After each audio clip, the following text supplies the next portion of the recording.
The sound echoed like a gunshot through the marble atrium. Skin meeting skin, the crack of a palm against a cheek. Security footage timestamp blinked in the corner.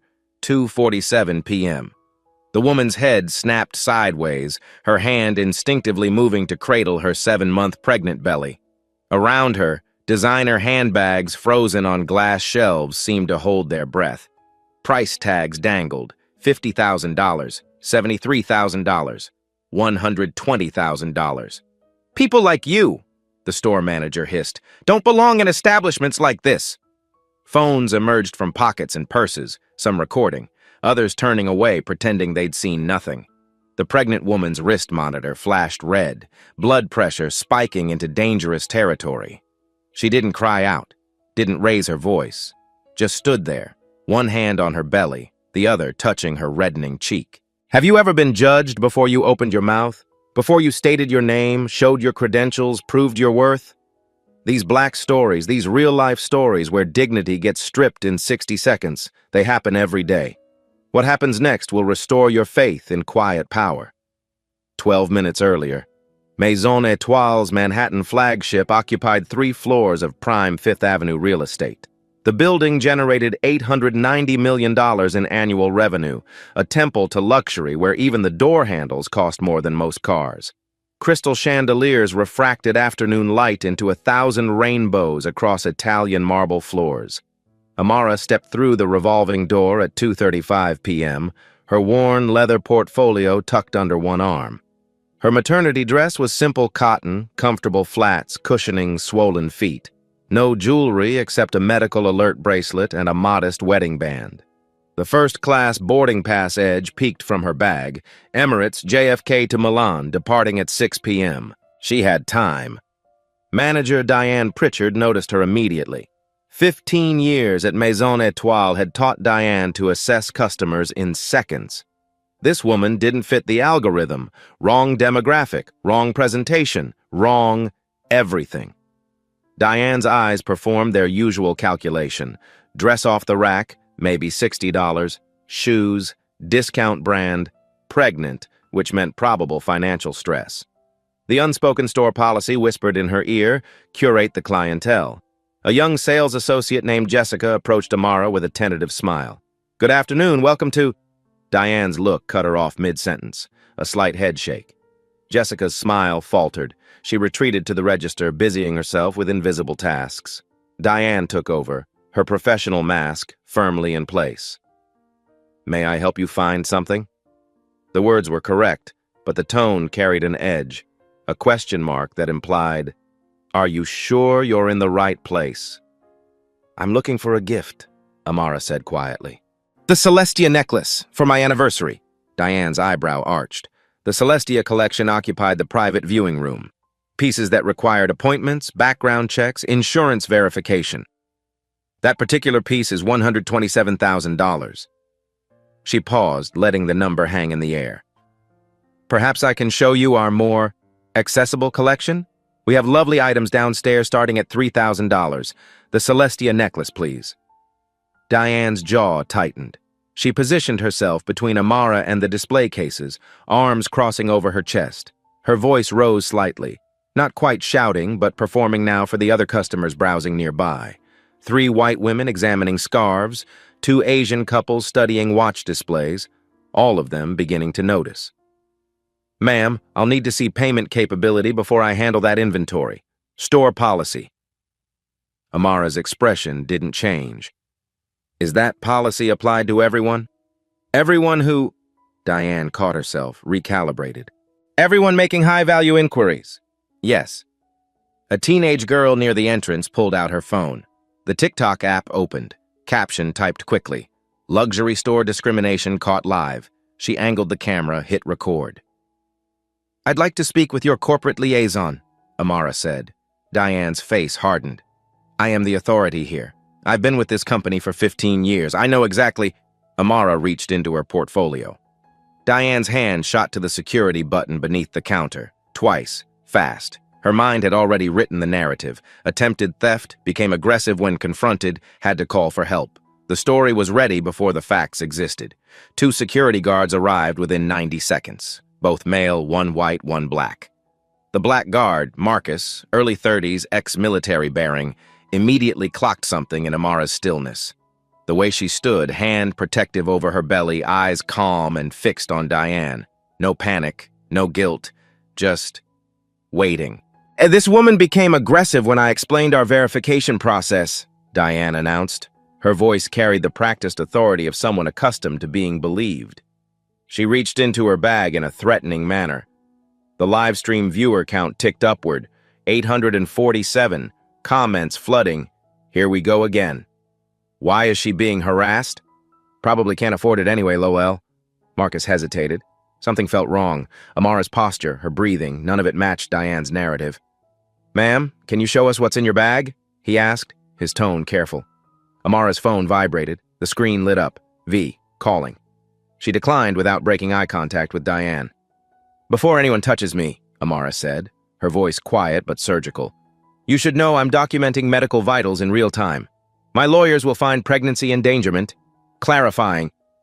The legal precision landed like a slap. Diane blinked. Marcus's hand, which had been moving toward Amara's arm, stopped midair. From the portfolio, Amara extracted a business card. Simple, expensive stock. Just a name. Amara Volkov. Marcus's face changed. A flicker of recognition he quickly masked. Diane didn't notice. She was too focused on maintaining control. Threatening legal action? Diane laughed, sharp and brittle. Classic. You people always... You people, Amara interrupted softly. Diane's face flushed. I didn't... That's not... You're twisting my words. The timestamp read 2:53 p.m. 7 minutes until Amara's scheduled pickup. The live stream had grown, 2,300 viewers now. The mall's security director, Luis Mendez, appeared in the doorway, tablet in hand. He was reviewing camera footage, his expression growing increasingly concerned.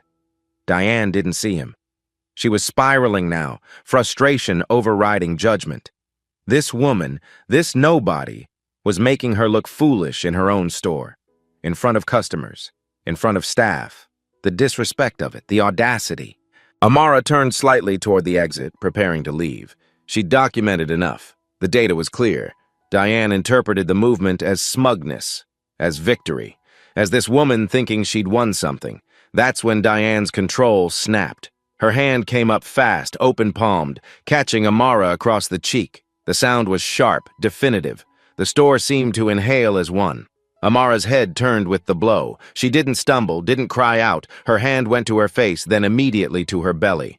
The medical monitor on her wrist began beeping. Blood pressure 142/95, heart rate 108. Dangerous for someone 7 months pregnant. The teenage live streamer gasped audibly. Her phone camera refocused, zoomed. Viewer count. 2,300 becoming 3,100, becoming 4,600. You saw that, Diane said to the guards, her voice desperate now. She turned toward me aggressively. I defended myself. You saw it. But the cameras had seen everything. Luis Mendez's tablet showed all of it. The unprovoked strike, Diane's escalating aggression, Amara's complete stillness. A patrol car pulled to the curb outside. 2:58 p.m. 2 NYPD officers entered. Routine response to the security call Diane had made 3 minutes earlier. Diane rushed toward them. Officers, thank God. This woman attempted theft, became violent when I confronted her. I had to defend myself. Ma'am, I need you to step back, the lead officer said. He looked at Amara, at her reddening cheek, her pregnant belly, her calm eyes. Are you injured? Do you need medical attention? I'm documenting vitals, Amara said. She handed him her driver's license, her credit card, a black Amex Centurion, and her medical ID bracelet. My name is Amara Volkov. You have 90 seconds before this becomes significantly more complicated for everyone involved. The officer read the license, paused, looked at his partner. Mrs. Volkov? Something in his tone had shifted. Diane, impatient, nearly shouting now, that's probably fake. Run it, run everything. She's clearly... I suggest, Amara said quietly, you check whose property you're standing in. The officer's radio crackled. He stepped away, spoke in low tones, came back with a different expression entirely. Outside, 3 black Cadillac Escalades glided to the curb in perfect formation. The timestamp read 3 p.m. The SUVs didn't belong to NYPD. That much was immediately clear. 5 men emerged in synchronized precision, tailored suits, earpieces, movements that spoke of military training and serious money. The lead figure stood 6'4", Eastern European features carved from granite. Victor. He moved through the store entrance like he owned it, because technically he did. Mrs. Volkov. His accent was slight, controlled. We received your biometric alert. Your heart rate spiked to dangerous levels. He glanced at the wrist monitor, then at her reddening cheek, his jaw tightening. Mr. Volkov is en route from the Tribeca office. Shall we transport you to Dr. Reeves immediately? Diane laughed, a high, nervous sound. This is absurd. Who are these people? Officers, are you seeing this? Victor didn't acknowledge her existence. His attention remained fixed on Amara. Mrs. Volkov? Not yet, Amara said. Her hand still rested protectively on her belly, but her voice remained steady. I'd like to complete my purchase first, the Celestia necklace. Now, please. Diane's face flushed crimson. I've refused service. This is private property. You need to leave. The NYPD officer stepped forward, his tone careful. Ma'am, perhaps we should all just... Officer, are you going to do your job or not? Diane's voice cracked slightly. The control she'd wielded so confidently 15 minutes ago was crumbling. This woman assaulted me. She has these thugs intimidating me in my own store. I want her arrested. Now! The officer's radio crackled again. Another message. He listened, his expression shifting from neutral to distinctly uncomfortable. He exchanged glances with his partner. Both took a subtle step backward. Ma'am, we're going to need to review the security footage. The store phone rang. The assistant manager, Gabriella, answered. Her brown skin went ashen. It's corporate. The CEO. For you, Diane. He says it's urgent. Diane snatched the phone, her confidence returning.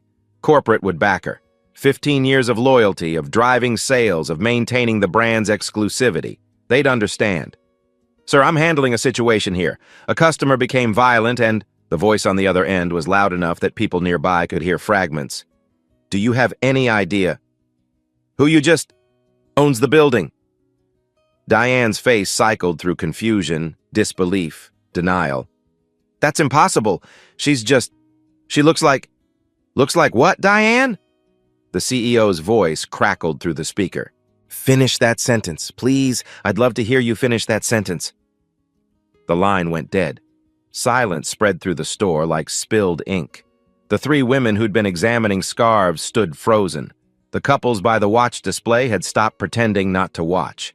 Everyone's attention was locked on Diane, on Amara, on the security team flanking the pregnant woman like she was visiting royalty. Luis Mendez finally spoke, his voice gentle but firm.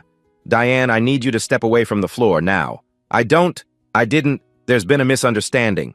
Diane. Luis held up his tablet. The security footage was queued to 12 minutes earlier.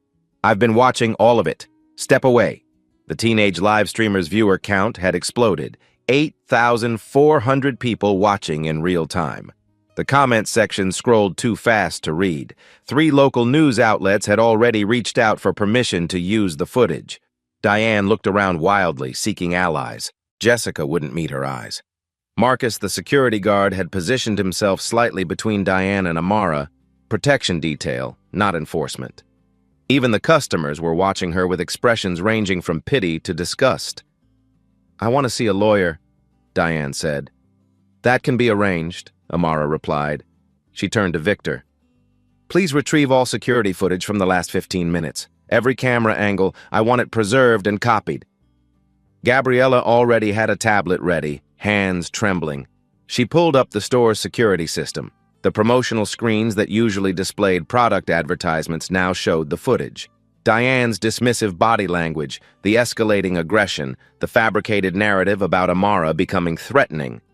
And then the slap, played at full size on a 60-inch display above the main register. Pause there, please, Amara said. The image froze. Diane's palm connecting with Amara's face, the pregnant woman's body recoiling, her hand moving protectively to her belly. Amara addressed the room, not Diane specifically, but everyone. Her voice never rose above conversational volume, yet every word carried. This isn't a unique story. These life stories happen daily, in stores like this, in restaurants, in hospitals, in schools. Black women in America are 243% more likely to face retail discrimination than white counterparts. That's from a Rutgers University study 2023. We're followed, questioned, denied service in spaces our money built. She touched her medical bracelet, where the readings still showed elevated blood pressure. Stress-induced hypertension is the leading cause of maternal mortality for Black women. The statistics are clear. We're 3 to 4 times more likely to die from pregnancy-related complications. Not because of biology, because of stress. Because of moments exactly like this. An elderly Asian woman, Mrs. Chen, a regular customer clutching a Maison Étoile shopping bag, stepped forward. Her voice was quiet but steady. "I've shopped here for 9 years. How many people have I watched you dismiss, Diane? How many times did I tell myself it wasn't my business?" The live stream comments shifted. "This is powerful. I'm crying. My mom went through this in the 90s. Nothing changed." Jessica, the young sales associate, spoke next. Her voice shook but held.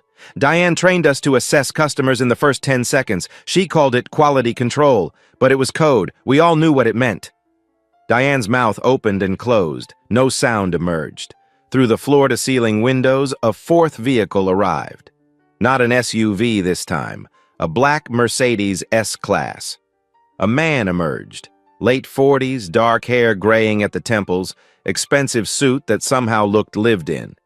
He moved with the kind of confidence that comes from building empires, not inheriting them. Victor straightened slightly. "Mr. Volkov." The man, Victor Volkov presumably, entered the store. His eyes found Amara first, scanning her face, her posture, the medical monitor. Then they shifted to Diane with an expression that could freeze blood.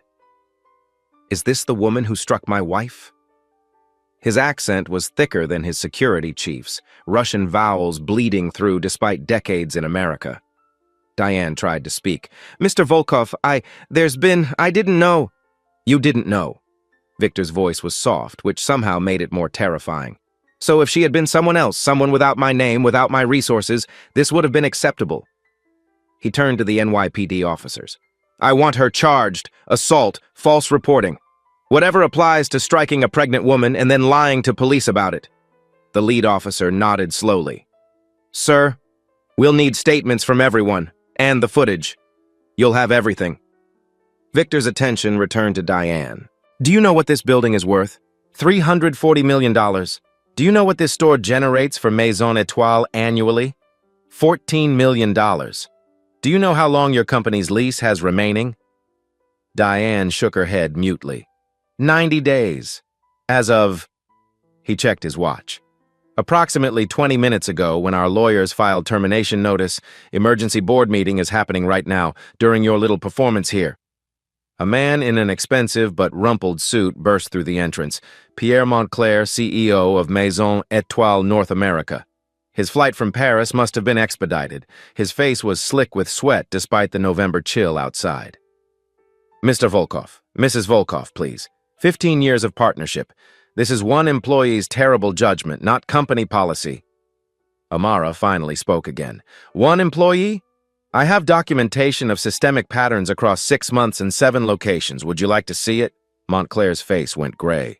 The timestamp read 3:18 p.m., 18 minutes since the slap. The live stream had been shared 12,000 times. Maison Étoile discrimination was beginning to trend. Amara looked at her husband. "I think we should take this somewhere more private. I have a presentation to give."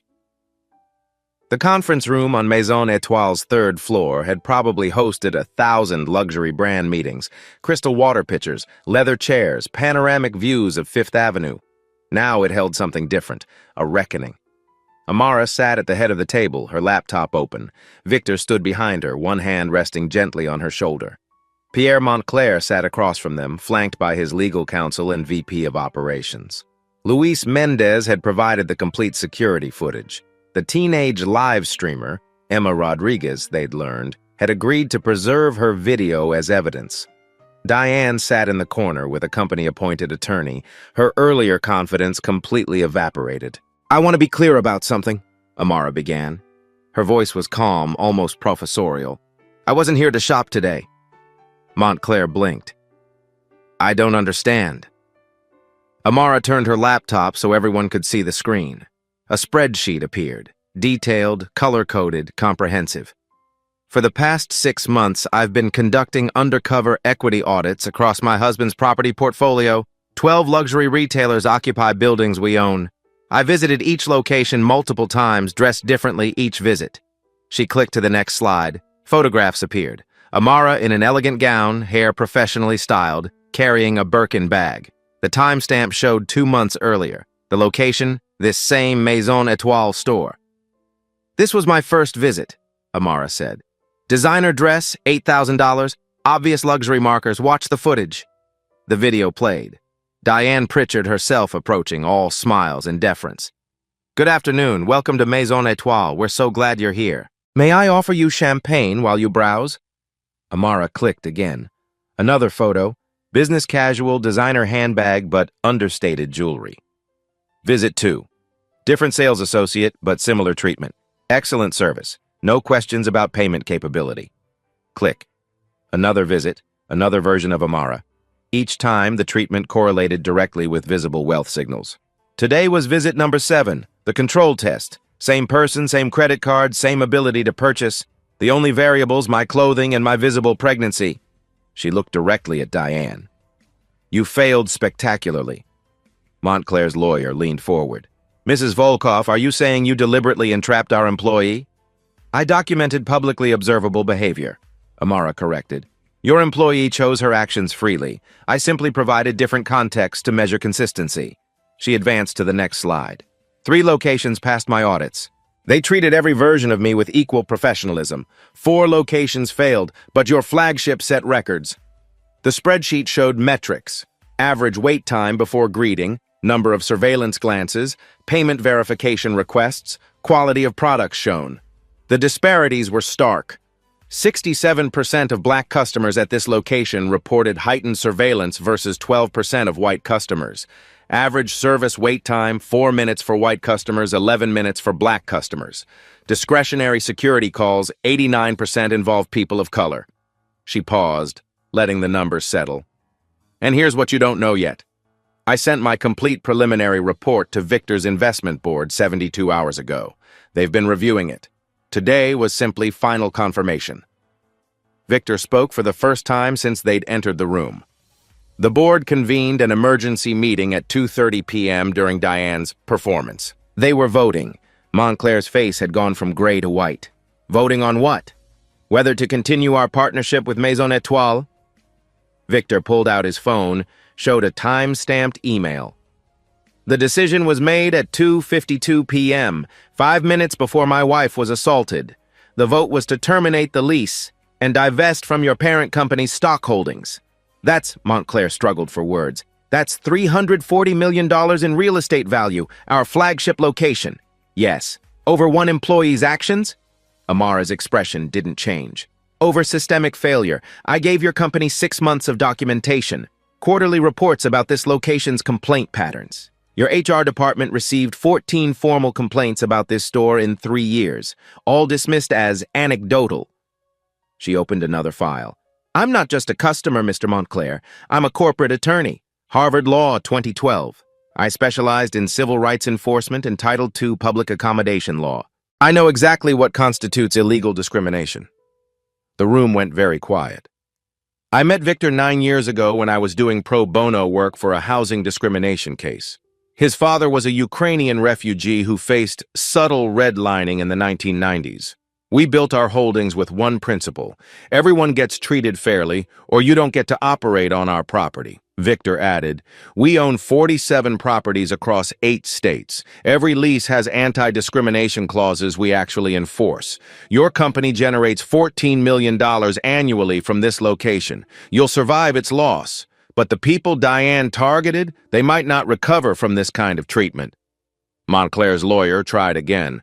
"Even if we accept your audit methodology, one incident isn't one incident." Amara pulled up another file. "I've been collecting testimonials. 47 people have contacted me in the past 6 months, all describing similar experiences at this location. I have emails, social media posts, reviews, patterns spanning 3 years. She turned to Diane directly for the first time. You didn't just humiliate me today. You risked my daughter's health. Stress-induced complications could have triggered early labor. 43% of Black infant mortality is linked to maternal stress during pregnancy. Those aren't abstract statistics. That's my child, Diane's attorney whispered urgently in her ear. Diane's face crumpled. I'm sorry, Diane managed. You didn't mean to get caught, Amara interrupted quietly. There's a difference. Montclair was calculating now, trying to find an angle. Mrs. Volkov, what would it take to reconsider? We can fire Diane immediately, implement training. I'm not interested in firing one person. Amara closed her laptop. I'm interested in systematic reform. The decision to terminate your lease stands. However, she exchanged glances with Victor. We're willing to discuss phased implementation if you agree to third-party oversight, complete operational audit, AI-monitored customer service metrics, public quarterly reports, and your executive bonuses get tied to equity compliance. That's extremely invasive. That's accountability, Amara said. You respond to profit margins. I'm making discrimination unprofitable. Your choice, accept oversight and keep most of your locations, or fight it and lose everything. Outside, the sun was beginning to set over Manhattan. The live stream had reached 47 million views. #Justice for Amara was trending nationally. 3 major news networks had picked up the story. Diane sat in her corner, career ending in real time, wondering how someone she'd dismissed so easily had held all the power from the start. Volkov Group headquarters occupied the 47th floor of a midtown tower Victor's father had purchased in 1998 with refugee determination and leveraged risk. Floor-to-ceiling windows framed Manhattan like a conquered territory. In the main conference room, 8 board members sat around African blackwood table worth more than most houses. Pierre Montclair appeared via video call from the Maison Étoile Emergency Command Center, his Paris headquarters visible behind him. Dawn was breaking there. He hadn't slept. Victor stood at the head of the table, Amara seated to his right. A digital display covered the far wall, currently showing Maison Étoile's stock price declining in real time as the story metastasized across social media. Mr. Montclair, Victor began, his Russian accent sharpening consonants, we are past apologies. I want numbers only. He gestured. Amara's 847-page audit report appeared on screen, 6 months of meticulous documentation reduced to devastating data visualizations. Page 47, Amara said. Customer experience metrics broken down by demographic. The graph was damning. Black customers reported heightened surveillance at a rate of 67% versus 12% for white customers. Average wait time before acknowledgement, 4 minutes for white shoppers, 11 for Black, 9 for Latina. Security calls flagged as discretionary rather than policy mandated. 89% involved people of color. Page 118, she continued. Sales conversion rates by floor manager. When Diane Pritchard worked the floor, conversion dropped to 31%. Other managers averaged 67%. The lost revenue over 3 years, $4.2 million. She wasn't just racist, Victor said flatly. She was expensive. Montclair's face on the screen had gone waxy. These statistics, we had no systematic knowledge. Your HR department received 14 formal complaints about this location in 36 months. Amara's voice remained clinical.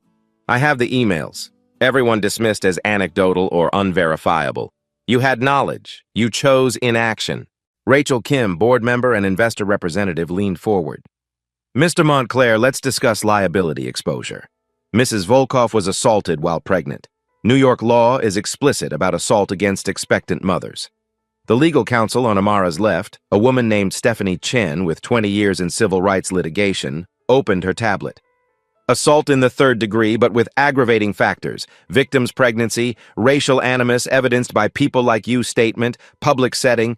We're looking at $5, $15 million in civil liability. That's before punitive damages. The viral video has 47 million views, Rachel continued. Our crisis management consultants estimate brand damage at $80 million minimum. Lost partnerships, boycotts, customer attrition. Your Gen Z market share is already fragile. This demographic is 73% more likely to boycott over social justice issues according to McKinsey's 2024 Consumer Behavior Study. Montclair's lawyer, a distinguished man with silver hair, tried to interject. Even accepting the audit data, one employee's actions don't necessarily indicate systematic failure, Amara finished. Let me show you systematic. She pulled up internal training materials, Maison Etoile's own documents. Your customer service protocols include clientele assessment training. Direct quote, identify high-value customers within 30 seconds of entry. The assessment criteria include clothing brands, accessories, grooming, and, this is my favorite, comportment. She let that word hang in the air. Comportment is code. Everyone in this room knows it. You trained employees to make snap judgments based on appearance, then you acted surprised when those judgments skewed racist. Victor placed a document on the table. Our terms, non-negotiable. Stephanie read them aloud. Point 1. Immediate termination of Diane Pritchard. Forfeiture of all severance. Industry-wide notification to Luxury Retail Association. Point 2. 30-day store closure for mandatory equity training. All staff, including corporate trainers. Point 3. Implementation of AI-monitored customer interaction system within 60 days. AI monitoring? Montclair looked ill. Cameras with audio analysis, Victor explained. Tracks wait times, service quality, keyword flags. Any phrase like, people like you, can you afford? Are you sure you're in the right place? Automatic alert to corporate compliance. Monthly reports published publicly. Point 4, Stephanie continued. Independent review board established within 90 days. 5 members, majority BIPOC representation, quarterly public audits. Point 5, executive compensation restructuring. 40% of C-suite bonuses tied directly to equity metrics. Montclair's face went from pale to flushed. You're asking us to tie executive pay to diversity statistics? Diversity outcomes, Amara corrected. Hiring is one metric. Customer satisfaction by demographic is another. Complaint resolution speed, service parity. You'll hit targets or lose compensation, 40%. Rachel pulled up financial models. For context, Mr. Montclair, your CEO bonus last year was $5.2 million. 40% is $2.08 million. That's what equity compliance is worth to your personal bottom line. This is extortion. Victor's expression didn't change. This is consequence. Your alternative? We terminate your lease immediately, file civil suit, and activate reputation clauses in 6 other properties where your brand operates. You lose this flagship location plus Chicago, Boston, Miami, Seattle, San Diego, and Dallas. Total annual revenue impact, $340 million. He leaned forward slightly. Or you implement reforms, keep most locations, and rebuild credibility. Your choice takes 30 seconds. The boardroom went silent except for the hum of climate control and the distant sound of Manhattan traffic 47 floors below. Montclair's lawyer whispered urgently to him, hand over the microphone. Montclair's head shook, more whispering. Finally, Montclair spoke. What about criminal charges against Diane? Can those be managed? No. Amara's response was immediate. That's between her and the Manhattan District Attorney's Office. I'm told they're very interested. The video evidence is compelling. Hate crime enhancement is possible if prosecutors establish racial animus. She's a single mother, 15 years of service, and I'm a pregnant woman she struck while discriminating against me. Amara's calm finally showed a hairline crack, not anger, but something more fundamental. Exhaustion with having to explain basic human dignity. Diane made choices. Choices have outcomes. I'm not responsible for protecting her from consequences. Stephanie placed another document in front of the camera. This is the implementation contract, already drafted. It includes timeline requirements, penalty clauses for non-compliance, and third-party audit provisions. Sign now and reforms begin tomorrow. Delay and we file suit simultaneously with lease termination. Victor checked his watch. You have 2 minutes to decide. Then I have a pregnant wife to take home. Montclair looked at his lawyer, his board members visible in the background of his video feed, his company's stock price still dropping. The mathematics were brutal. Lose everything fighting or lose some executive bonuses implementing change. If we sign, the lease termination is rescinded. Phased implementation, Victor said. You keep this location on probationary status, quarterly reviews. First failure, we revisit termination. You get one chance. I need board approval. You have 90 seconds. Montclair's feed went to muted discussion. Amara could see the calculation happening in real time. Pride versus profit, reputation versus revenue. The decision was never really in doubt. The video unmuted. We'll sign. Documents appeared on screen. Electronic signatures flowing through DocuSign with the speed of desperation. Timestamp, 6:47 p.m., 4 hours since the slap. An entire corporate structure restructured in the time it takes most people to watch a movie. Victor stood. Statement releases in 20 minutes. Volkov Group does not tolerate discrimination. We enforce consequences. Your PR team coordinates with ours. No independent messaging. The video call ended. Amara closed her laptop, one hand moving to her belly where their daughter pressed against her ribs. I need to lie down. My blood pressure is still elevated. Car's waiting, Victor said softly. Then to the board. Meeting adjourned. As they left, Rachel Kim spoke quietly. That was the most expensive slap in retail history. No, Amara replied. Just the first one that got properly invoiced. 3 months later, Diane Pritchard stood in Manhattan criminal court accepting a plea agreement. The charges, assault in the 3rd degree, aggravated harassment, could have meant jail time. Her lawyer had negotiated. 200 hours community service at a women's shelter in the Bronx, 2 years probation, mandatory anger management counseling, and a $15,000 fine. The criminal case was the least of her problems. Maison Etoile had terminated her employment for cause, which meant forfeiting her vested pension, $340,000 accumulated over 15 years. The Luxury Retail Association had quietly distributed her name with a note. Not eligible for rehire. She'd applied to 43 positions in 3 months, 2 interviews, 0 offers. The civil lawsuit Amara filed sought $2, $7 million. Medical costs for pregnancy complications triggered by stress, emotional distress, and punitive damages. Diane's homeowner's insurance would cover some. The rest would follow her for decades. Her public statement, released through her attorney, read exactly like every corporate non-apology ever drafted. I recognize that my actions were inappropriate and did not reflect my true values. I am committed to personal growth and understanding. I have begun counseling to address my unconscious biases. The comments section was merciless. Former co-workers emerged with their own stories. A black sales associate who'd left after 2 years, she called me uppity for asking about manager training opportunities. This isn't new behavior, it's finally documented behavior. Diane's Instagram, Facebook, Twitter, all deactivated after the death threats became overwhelming. Her teenage daughter had to switch schools. Her ex-husband filed for full custody, citing the assault conviction. The touching stories people shared weren't about Diane's suffering. They were about the countless others she'd dismissed over 15 years. She became what she'd never imagined, a cautionary tale in HR presentations nationwide. Meanwhile, Maison Etoile underwent forced metamorphosis. The flagship location closed for exactly 30 days. All 127 employees, from sales associates to security to management, attended mandatory equity training. Not the usual 2-hour corporate checkbox exercise. Comprehensive, uncomfortable, 6 hours daily immersion. The curriculum included Harvard's implicit association test, forcing participants to confront their unconscious biases. Historical modules on redlining, retail discrimination, and shopping while black documentation. Role-play scenarios with diverse actors playing customers. Every interaction recorded and reviewed. Neuroscience presentations explaining how the brain makes snap judgments in 7 seconds and how those judgments encode societal prejudices. On day 12, 5 employees quit. I didn't sign up for this scrutiny, one wrote in her resignation email. HR didn't try to convince them to stay. The AI system, branded as Equity Eye, was installed during the closure.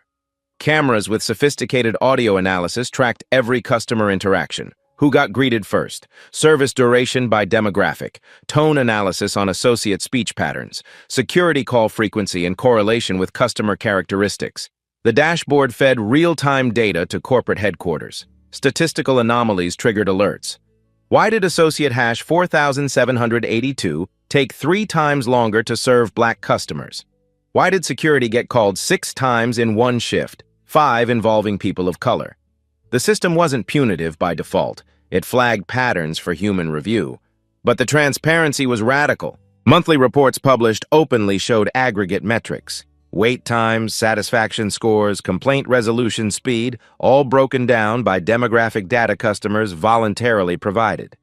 The first month's results were revealing. 12 more employees self-selected out. "Big Brother monitoring isn't what I signed up for," one wrote in an exit interview. But complaint rates dropped 64%. Black customer satisfaction jumped from 2.1 out of 5 stars to 4.3. The gap in sales conversion rates, which had shown white customers converting at nearly double the rate of black customers, essentially disappeared. The Independent Review Board convened for its first quarterly assessment 90 days post-incident. 5 members, a civil rights attorney, a retail psychologist, a former retail executive who'd built inclusive hiring programs, a sociology professor specializing in systemic racism, and a community organizer from Harlem. 3 were black, 1 Latina, 1 white. Their 47-page report was published in full. Key findings: 89% of staff now passed bias scenario testing, compared to 34% baseline. Wait time disparities had been eliminated. Security calls dropped 71% overall with no demographic skew detected. Customer composition had diversified. 34% more BIPOC customers reported feeling safe shopping there. But the report also noted, compliance is not the same as culture change. We observe adherence to rules, not necessarily transformation of values. Continued monitoring essential. The executive compensation restructuring hit harder than anticipated. 3 vice presidents missed diversity hiring targets for their regions. Combined loss, $890,000 in bonus money. CEO Montclair's own compensation was docked 40%, $2.10 million, until full compliance was certified across all North American locations. The financial pain created rapid culture shift. When executives' children's private school tuition depends on equity metrics, equity becomes prioritized. Other retailers noticed. Within 6 months, 47 companies in Volkov Group's property portfolio proactively requested Equity Eye installation. Not from altruism, from fear. Nobody wanted to be the next viral disaster. The system's developer licensed the technology to 60 additional retailers outside Volkov's holdings. A new job category emerged: Equity Auditor. Universities began offering graduate certificates in bias detection and systemic reform. Columbia Business School added strategic equity auditing to its curriculum, using Amara's methodology as the core case study. Harvard Law created a course called Corporate Leverage for Civil Rights Enforcement. Amara was invited to consult for a dozen Fortune 500 companies. She declined every offer. "I'm about to have a baby," she told one persistent CEO. "But my methodology is published. My data is public. You don't need me. You need commitment." In an interview with NPR, Victor offered his perspective. "My father came from Soviet Ukraine, where being the wrong ethnicity could destroy you. We thought America was different, that merit mattered, that money made you equal. My wife taught me that sight is not enough. We must build systems to correct our own blindness. This is not charity. This is capitalism that actually works." The system wasn't perfect. No system is. But it was accountable, transparent, measurable.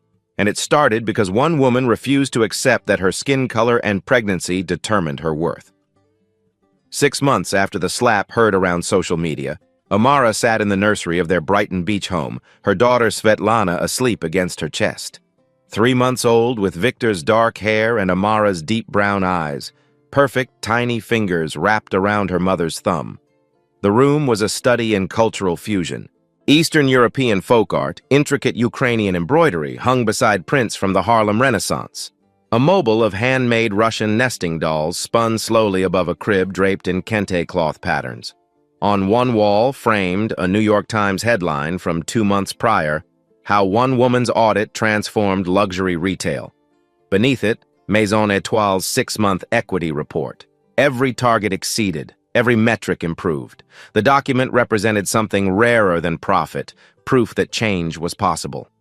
Downstairs, Sunday dinner was being prepared. Victor's parents, his father still speaking heavily accented English after 36 years in America, worked alongside Amara's parents, who'd driven up from Mississippi. Borscht and collard greens would share the table, pierogi and cornbread, generations and cultures braiding together in the steam and laughter of a shared meal. Victor appeared in the doorway, careful not to wake Svetlana. "Your mother wants to know if you're ready to eat." 5 minutes. Amara looked down at her sleeping daughter. "People keep asking if I've forgiven Diane." "Have you?" "It's the wrong question." Amara's voice was soft, thoughtful. "I didn't do this for revenge. I did it so the next pregnant black woman can shop without her blood pressure spiking, so the woman after her doesn't have to document discrimination with a body camera and a law degree to be believed." She stood slowly, settling Svetlana into her crib. The baby stirred but didn't wake. Diane was a symptom. The system was the disease. You don't cure diseases by hating individual cells, you change the entire body. Victor moved beside her, both of them watching their daughter sleep. "My father says you remind him of the dissidents in the old country, the ones who documented everything because they knew someday someone would have to listen." "Those are real-life stories that changed nations," Amara said. "I just changed one store, then another, but it was more than stores. Equity Eye was now installed in 200-plus retail locations across 19 brands. Discrimination complaints in participating stores had dropped 78%. Customer demographic diversity had increased 34%. More BIPOC customers reported feeling safe, welcome, seen. Employee whistleblower reports had jumped 340%, which meant the system was working. People were speaking up, and companies were being forced to listen. 4 copycat lawsuits had been filed using Amara's audit methodology. 3 states had introduced Retail Accountability Acts, requiring bias training and monitoring. 67 Fortune 500 companies had preemptively audited their customer service practices, terrified of becoming the next viral catastrophe. Universities were graduating their first cohort of certified equity auditors. A job that hadn't existed a year ago now had a professional association and a median salary of $87,000. And it started with documentation, with one woman refusing to accept that dignity was negotiable. Downstairs, family waited. But first, Amara pulled out her phone. She opened the camera, looked directly into the lens. If you've experienced discrimination in retail, healthcare, housing, anywhere, document it. Use your phone. Record interactions legally. Write down names, times, every detail. One incident feels personal. Patterns become proof. Proof becomes power. She paused, choosing her words carefully. Share your black stories in the comments, not for voyeurism but for visibility. Every touching story adds to the data. Data drives change. These life stories, they matter. They accumulate. They become undeniable. Subscribe if you believe documentation defeats discrimination. Share this with someone who's been told they're too sensitive about bias. They're not. They're observant. They're collecting evidence. And to anyone in a position like Diane's, you have a choice right now. Today, before the camera catches you, before your moment goes viral. Choose differently. Not because someone might secretly be powerful, because everyone deserves basic human dignity. No exceptions. No assessments. No people like you. She ended the recording but didn't post it yet. From downstairs, laughter, the clatter of plates, her father's deep voice telling a story, Victor's mother's accented interjection, the sounds of family of different worlds choosing to become one world. Amara picked up Svetlana, who was just starting to wake. Together they went downstairs to join the people who loved them. The work would continue tomorrow. Tonight there was borscht and cornbread, and that was enough.